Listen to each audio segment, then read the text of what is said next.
नमस्कार किसान भाइयों। आज की ये वीडियो आपके खेती के अनुभव को पूरी तरह से बदलने वाली है। अक्सर हम अपने खेतों में देखते हैं कि फसल बहुत अच्छी खड़ी है, लेकिन अचानक पौधे पीले पड़ने लगते हैं, पत्तियां मुड़ने लगती हैं और हम बाजार से महंगी दवाइयां लाकर डालते हैं, लेकिन कोई असर नहीं होता। अंत में पूरी फसल बर्बाद हो जाती है। किसान भाइयों, ये कोई सामान्य बीमारी नहीं, बल्कि खेती का सबसे बड़ा दुश्मन वायरस है। आज हम इस वीडियो में वायरस का पूरा पोस्टमार्टम करेंगे। हम जानेंगे कि आखिर ये वायरस है क्या, ये पौधों के अंदर घुसता कैसे है, ये किन किन फसलों को बर्बाद करता है, और सबसे जरूरी बात, क्या इसका कोई पक्का इलाज है या नहीं। अगर आप एक गंभीर किसान हैं और अपनी फसल को इस अदृश्य दुश्मन से बचाना चाहते हैं, तो ये वीडियो आपके लिए एक गाइड बुक की तरह काम करेगा। इस जानकारी को हल्का समझने की भूल न करें, क्योंकि ये जानकारी आपकी लाखों की फसल बचा सकती है। सबसे पहले समझते हैं कि आखिर पादप वायरस यानी प्लांट वायरस क्या होता है। वैज्ञानिक भाषा में कहें तो वायरस न तो जीवित है और न ही मृत। ये एक ऐसा सूक्ष्म कण है जो जब तक पौधे के बाहर है, ये एक धूल के कण जैसा है। इसमें कोई जान नहीं होती, लेकिन जैसे ही इसे कोई जीवित कोशिका या पौधे का रस मिलता है, ये जिंदा हो जाता है। ये इतना छोटा होता है कि इसे साधारण माइक्रोस्कोप से भी नहीं देखा जा सकता। जब ये पौधे के अंदर घुसता है, तो ये पौधे के सिस्टम को हाईजैक कर लेता है। आसान भाषा में समझें तो जैसे कंप्यूटर में वायरस आने पर कंप्यूटर हमारे कंट्रोल में नहीं रहता, वैसे ही जब फसल में वायरस आता है तो पौधे का विकास पौधे के कंट्रोल में नहीं रहता। वायरस पौधे की कोशिकाओं को मजबूर करता है कि वो सिर्फ वायरस की कॉपियां बनाएं, और इसी प्रक्रिया में पौधे का खाना पानी बंद हो जाता है और फसल बर्बाद होने लगती है। ये फफूंद या बैक्टीरिया से बिल्कुल अलग है, इसलिए इस पर फफूंद नाशक दवाओं का कोई असर नहीं होता। अब सवाल आता है कि जब वायरस खुद चल नहीं सकता, तो ये आपके खेत में एक पौधे से दूसरे पौधे तक पहुंचता कैसे है। यहीं पर आते हैं इसके वाहक यानी वेक्टर्स। किसान भाइयों, वायरस को फैलने के लिए किसी न किसी साधन की जरूरत होती है। खेतों में वायरस फैलाने का 80 से 90% काम हमारे रस चूसक कीड़े करते हैं, जैसे कि सफेद मक्खी, थ्रिप्स, माहू और हरा तेला। इसे एक उदाहरण से समझते हैं। मान लीजिए खेत के किसी कोने में एक पौधे पर वायरस है।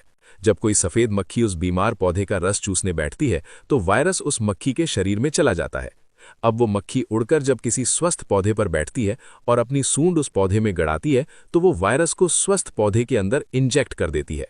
ये बिल्कुल वैसे ही काम करता है जैसे मलेरिया का मच्छर इंसान को बीमार करता है। इसके अलावा वायरस और भी कई तरीकों से फैलता है। पहला है बीज द्वारा। अगर आप घर का बीज इस्तेमाल कर रहे हैं और पिछले साल उस फसल में वायरस था, तो पूरी संभावना है कि नए पौधे में भी वायरस जन्म से ही होगा। दूसरा है यांत्रिक तरीका।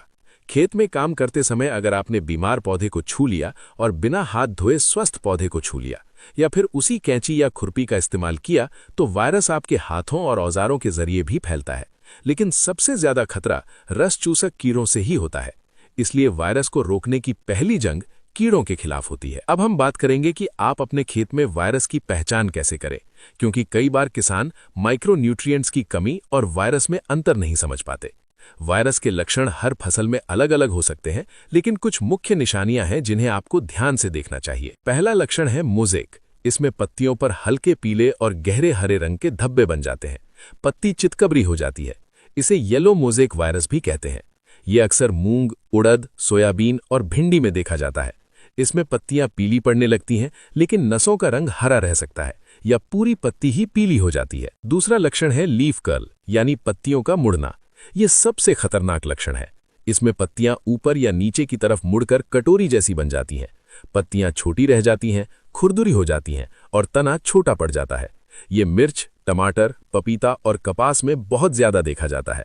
इसे लोग मरोड़िया रोग भी कहते हैं। तीसरा लक्षण है बौनापन। इसमें पौधे की बढ़वार रुक जाती है। इंटरनोड्स यानी दो पत्तों के बीच की दूरी कम हो जाती है। पौधा झाड़ीनुमा हो जाता है और उस पर फल फूल नहीं लगते। चौथा लक्षण है फलों पर धब्बे।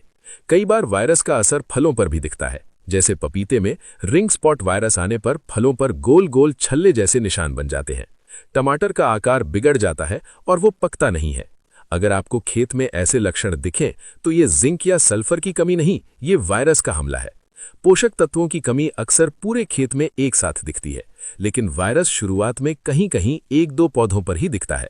यही वो समय होता है जब आपको एक्शन लेना होता है। वैसे तो वायरस किसी भी फसल में आ सकता है, लेकिन हमारी नकदी फसलों में इसका नुकसान सबसे ज्यादा होता है।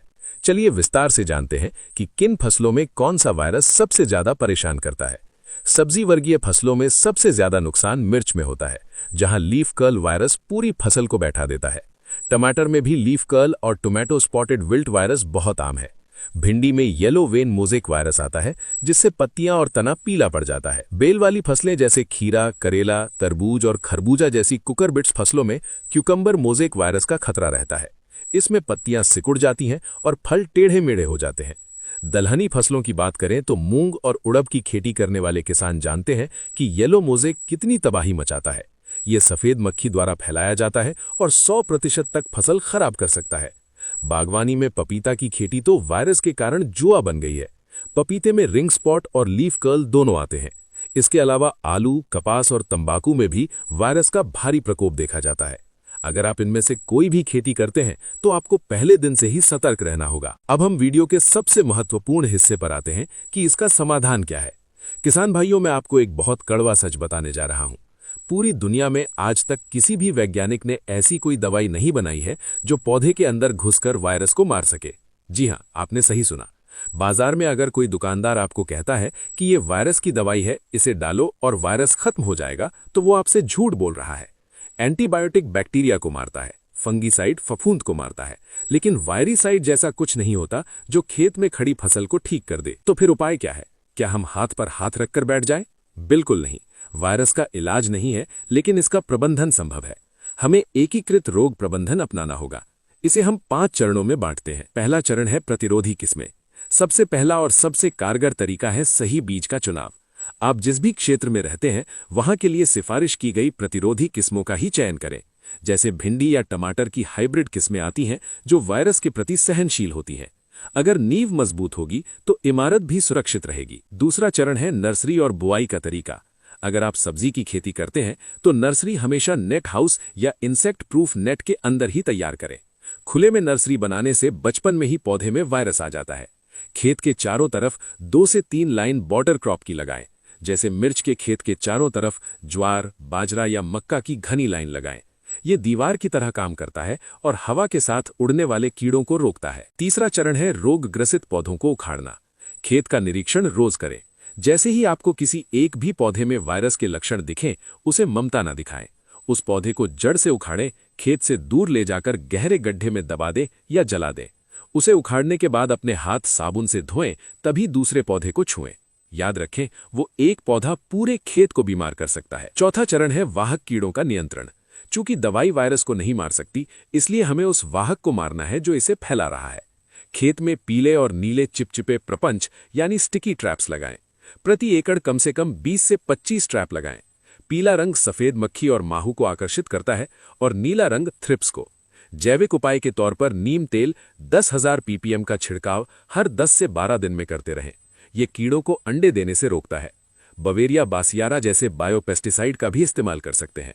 अगर प्रकोप ज्यादा है तो एसिटामिप्रिड, इमिडाक्लोप्रिड या थायोमिथॉक्साम जैसी दवाइयों का सही मात्रा में अदल बदल कर छिड़काव करें। कभी भी एक ही दवा का बार बार छिड़काव न करें, इससे कीड़ों में प्रतिरोधक क्षमता आ जाती है। पांचवा चरण है पौधे की इम्यूनिटी बढ़ाना। हालांकि वायरस का इलाज नहीं है, लेकिन अगर पौधा ताकतवर है तो वो लड़ सकता है। इसके लिए बेसल डोज में सही खाद डालें। सूक्ष्म पोषक तत्व, विशेषकर मैग्नीशियम और जिंक का छिड़काव करें। कुछ लोग छाछ का भी प्रयोग करते हैं, जो कुछ हद तक वायरस की सक्रियता को कम करने में सहायक माना जाता है, लेकिन ये पूर्ण इलाज नहीं है। तो किसान भाइयों, निष्कर्ष यही है कि वायरस खेती का सबसे जटिल रोग है। इससे बचने का मूल मंत्र है सावधानी ही बचाव है।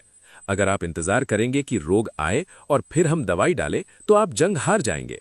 आपको बीज बोने से पहले ही रणनीति बनानी होगी। प्रतिरोधी बीज, बॉर्डर क्रॉप, चिपचिपे ट्रैप और समय पर कीड़ों का नियंत्रण, इन चारों पहियों पर ही आपकी सफलता की गाड़ी चलेगी।